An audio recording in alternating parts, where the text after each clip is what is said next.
Hi, beautiful Cancer. So happy to see you here. Thank you so much for joining me, Desi. I am your Starchaeologist here at Starchaeology Tarot. Guys, we're about to figure out what June is all about for you.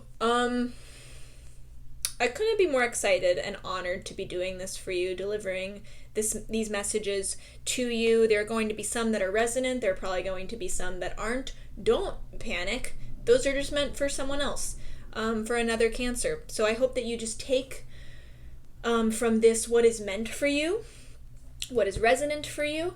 And this is good. This reading is good for sun sign, rising sign, moon, Venus. I also encourage you to watch your signs for those placements for you. I have all 12 astrological signs up for June, so feel free to watch those. Also to cross-watch for someone else that you love. If you want to know what is going on for them in June, I highly encourage you to do that. I cannot tell you how much it makes my heart explode that you are here, that you are supporting this channel, and that we are connecting with each other, even though it's just through a screen. But I'm particularly grateful for technology during this wild time that we're living in for reasons exactly like this. It means so much to me to connect with you now, and I'm so grateful to you for being here. Let's go!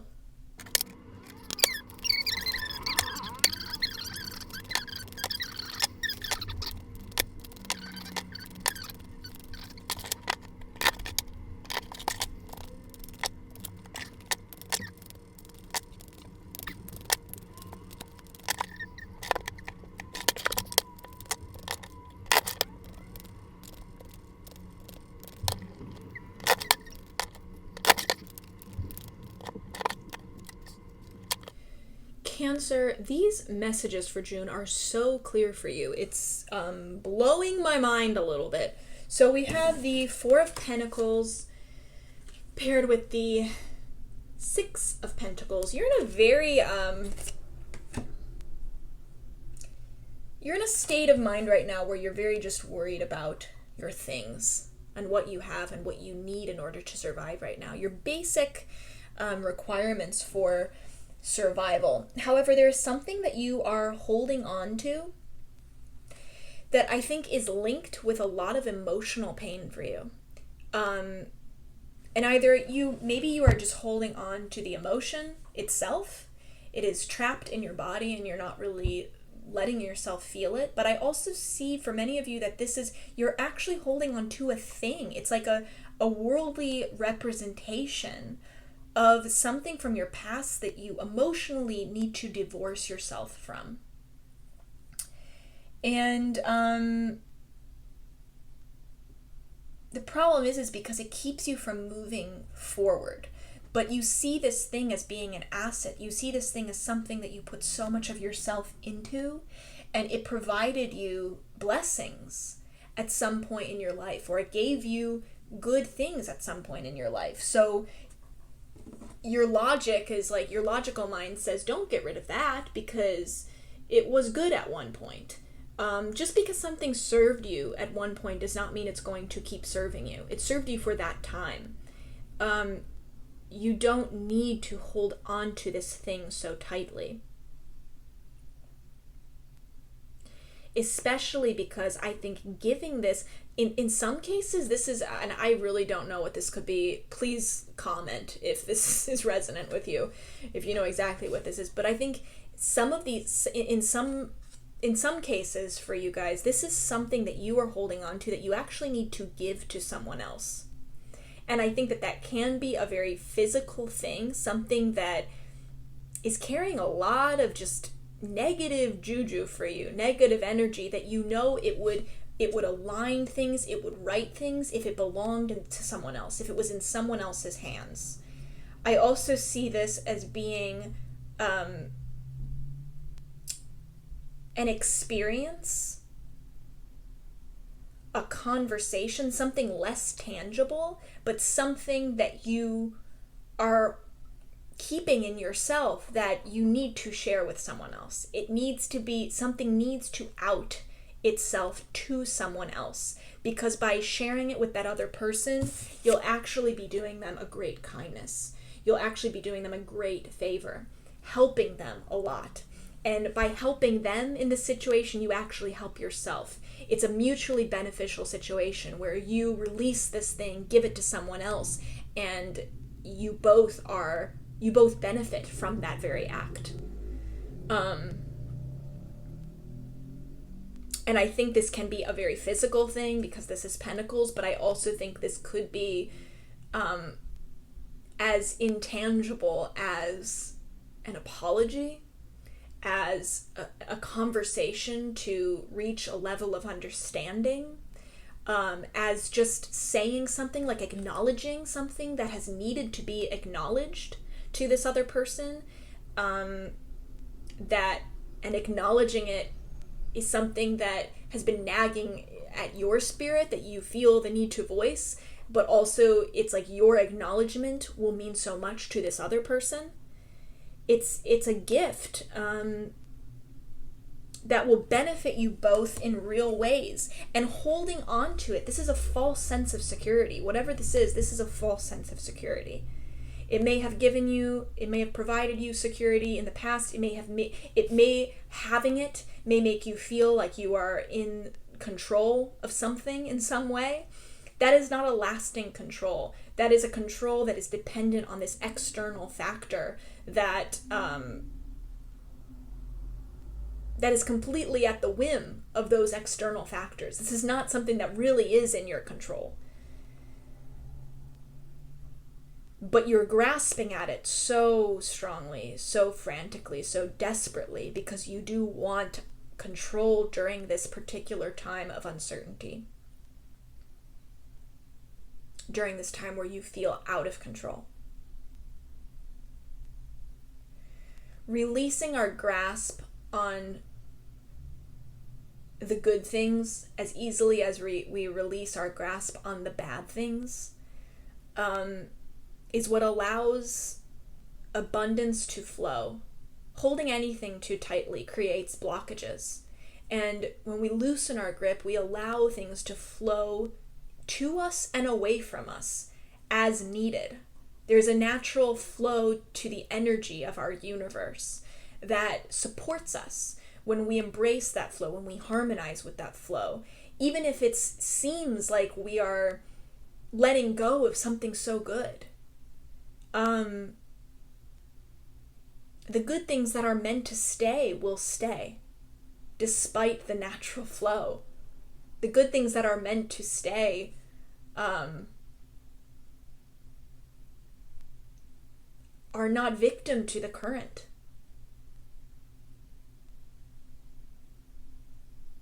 And there requires a certain element of faith that from some of you I think you're missing here. A faith that the things that you need will stay, or the things that you need might go away and then return to you. Likely with more than when they left. Because we're going from a 4 to a 6 here. A 4 of Pentacles to a 6 of Pentacles. And the 4 of Pentacles, that does represent like the miser. It's the miser card. It's like holding on to these little achievements, these little accomplishments, or these little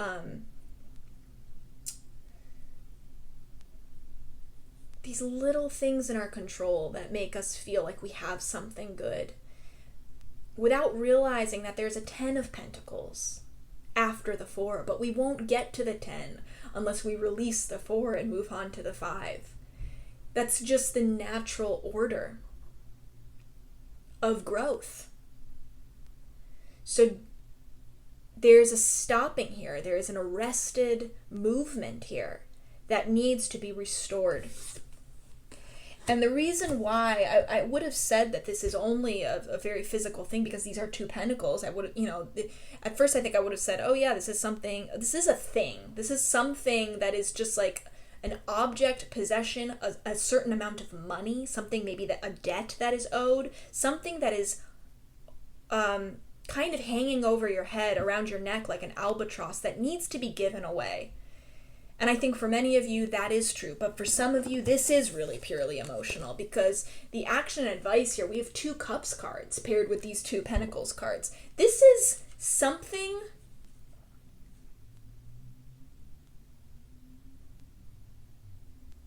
there is something you need to lose. And for many of you, you have already lost it. You've already physically lost the thing. But you're not letting your emotions follow the physicality of what has happened. You need to emotionally leave that thing as well. You have physically departed from it, but you're still emotionally carrying it with you. And so even if you can't fool the universe here. Even if you have physically turned your back on it and you're like, I'm done, I'm not gonna be involved in that anymore, it's not serving me. See, universe, look at the good I'm doing. If you're still carrying it around with you inside, if you're still thinking about it constantly, if your heart is still with it, if you're still feeling a desire, a pull to it, or an addiction to it in some of your cases, I think that's not a true departure. That is not a true shift. That is not a true change. Your internal world needs to follow your external, because if it doesn't, you're just going to recreate it in your external world. Whatever you carry with you on the inside is always mirrored in the outside. Eventually, unless we are able to change it before it has the time to manifest before our eyes. So don't keep repeating whatever this pattern is, if it is a pattern, by just continuing to carry it with you, but going through the motions of physically leaving it. This needs to be emotionally left, and you have a very high EQ, Cancer. Your emotional intelligence, you're a water sign. You're so emotionally aware of the depths and layers and complexities of our emotional lives and of our hearts. Apply that emotional intelligence to your own heart in this case, because you know better. Your heart knows better. And you can try to reason with it as much as you can with your mind. You can find the logical loopholes in it of being, well, I'm not, I don't have it anymore, or like it's technically not in my possession anymore, or I've said goodbye to it technically. You're too smart for that, Cancer. You're too smart for that. You know emotionally what is really going on here. You know you can't fool the universe with just apparent action.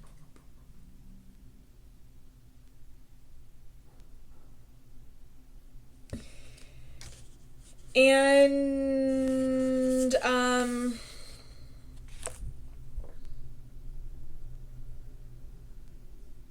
this doesn't have to be a dramatic departure. This is really internal. This is something that is happening quietly for you.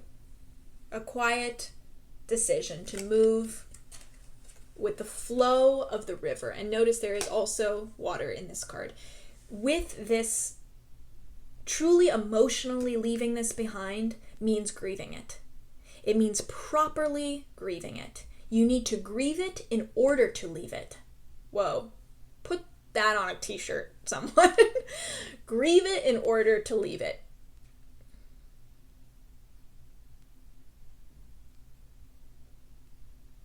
Because otherwise, if you don't properly grieve it, then it's your grief that you are carrying around with you forever. You're not only carrying the attachment to that thing that you haven't left behind, you're carrying the grief of having physically lost it, which means you're still holding on to it.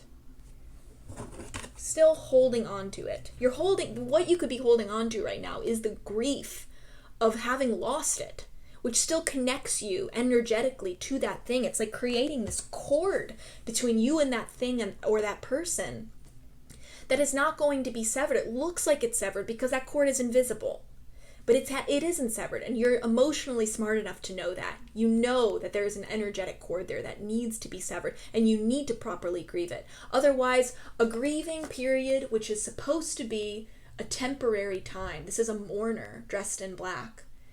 There is an appropriate, finite period of time for really mourning.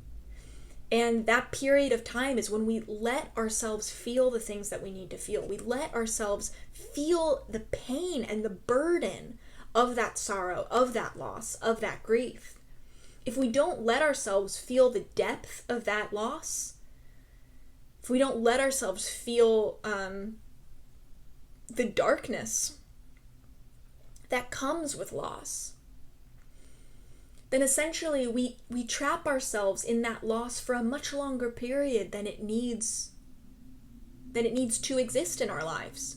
This temporary finite mourning period becomes an infinite period of time where there's no end in sight. It defines the rest of our life. We could be mourning that thing, at 50% or at 20% for the rest of our lives, because we're not really allowing ourselves ever to let go to 100% and really mourn this thing that needs to be mourned, so that then it can be released. So then this grief can be released. So then you can really just grieve it and leave it. And leaving it doesn't mean forgetting it. This isn't something that's like, oh, I grieve it and then I'm never going to care about it again. No, of course, we have so many feelings. We have a lot that we carry with us about the people in our past, the experiences in our past that cause us pain that we learned from. But there's a difference between feeling grief for it the rest of your life or feeling grief and ... We just need 3 dots. Grief ... Because there's a lot more emotion. There's so much more of an emotional spectrum that you can look back and feel for that thing. And if you don't let yourself feel the grief, then you can't look back and feel gratitude for it. You can't look back and feel love. You can't ever get to a point where you look back and feel light about it, because the grief that you're carrying with you is still clouding that. It's like this energetic, emotional blockage that is keeping you from going through these natural stages of grieving something and natural stages of having a relationship with something in the past. There's so much more for you to feel about this that needs to be left behind besides the pain and sorrow and grief of it. And you deprive yourself of feeling those things if you keep yourself in the grief stage by refusing to feel the grief. There are 2 cups still standing right behind you. Feel what you need to feel about these 3 that are fallen over, so that then you can eventually break focus, move your gaze off of these 3 and see the 2 that are still behind you, and move on with your life. Move on with these full cups. Feel the joy that is waiting for you. It's waiting for you. Don't avoid grief just because it feels bad or you're anticipating it feeling bad. It's going to feel so good to release that, to let that out. Being on the other side of it will feel better than you ever have felt holding it.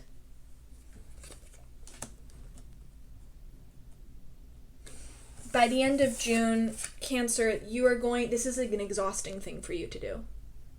It's an exhausting thing for you to do, which is probably also why there's a part of you that is avoiding it. That's completely natural.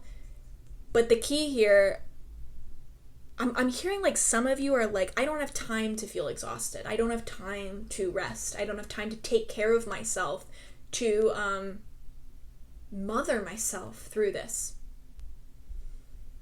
I don't have time to nurture myself back to health if I let myself feel this loss, if I let myself let go of this thing.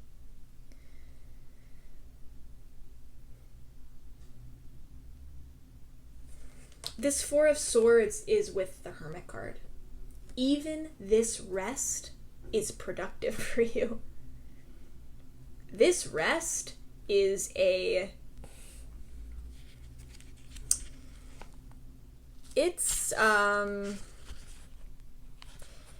it's an opportunity for self-exploration and very deep healing. Letting yourself rest means granting yourself the space to heal. having more time with yourself, taking that solitude. This is not just isolation. This is not just, oh, I'm resting and I'm doing nothing and it's like not productive. I'm like, this depressed person wasting away in a bed. No, this is transformational rest. This is rejuvenating rest. When we sleep, our bodies, do you know how many metabolic processes our bodies go through while we sleep? Our bodies are so busy while we sleep. They are fixing all the damage that was incurred during the day, looking at organs, looking at everything. I mean, it's like when we're not expending energy to just live, to move, to eat, to digest, to talk, to do our daily things, our bodies then have time to use all of that energy to heal. And it's incredibly exhausting work that we do while we are asleep, that we do when our conscious minds are completely turned off. Letting yourself rest, allowing yourself this self-care, allowing yourself this solitude, allowing yourself this break. This is just a break.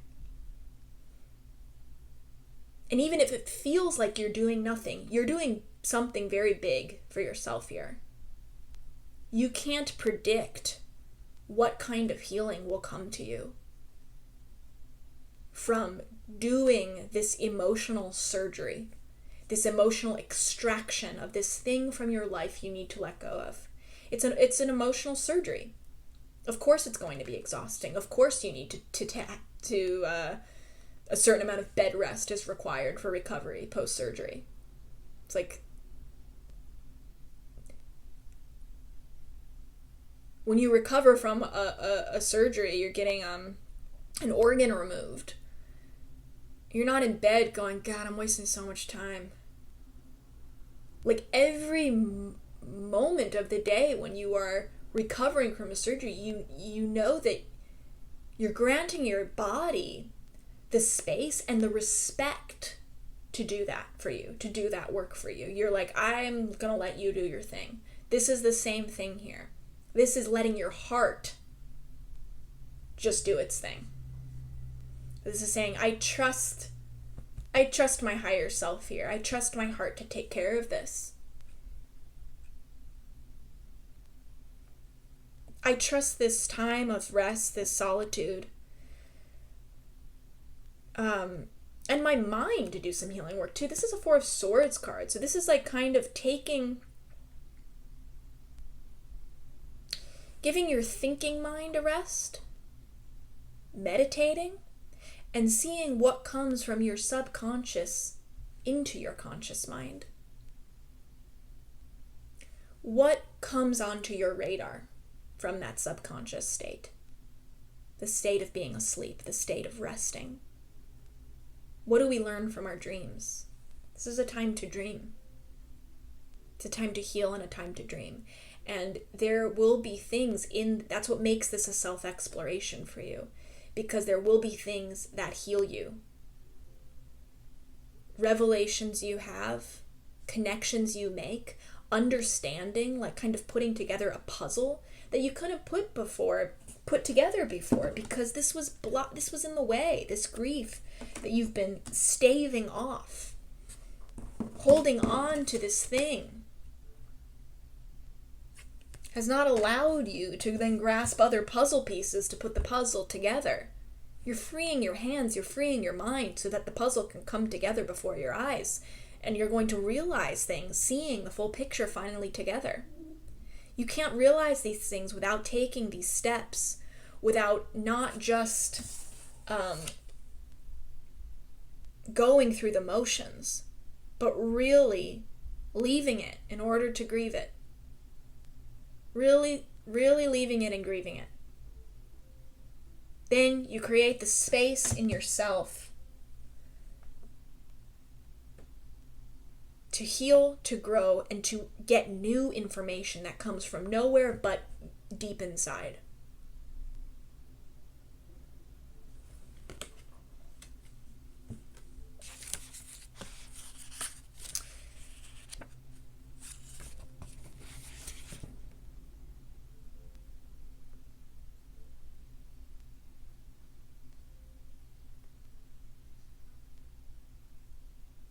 It's okay to be alone at the end of June.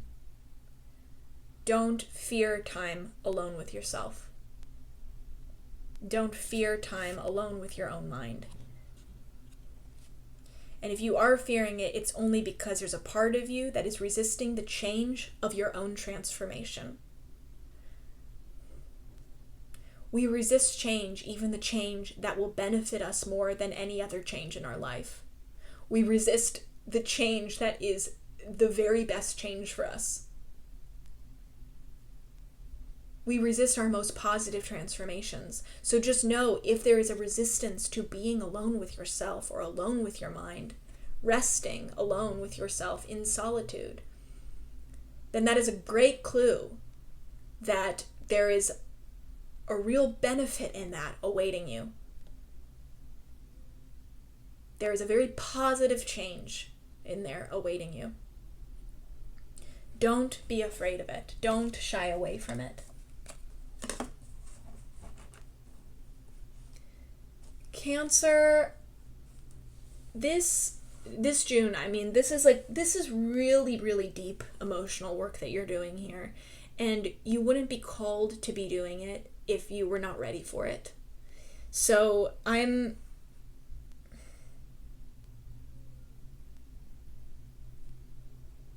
open your heart in this time, open your mind in this time, and open your eyes in this time. There's nothing that you could see or feel or think that is wrong here. All of this is culminating to ultimately heal you, to align you with your highest path and your highest good, and to propel you further along on your own life's purpose, your life's journey.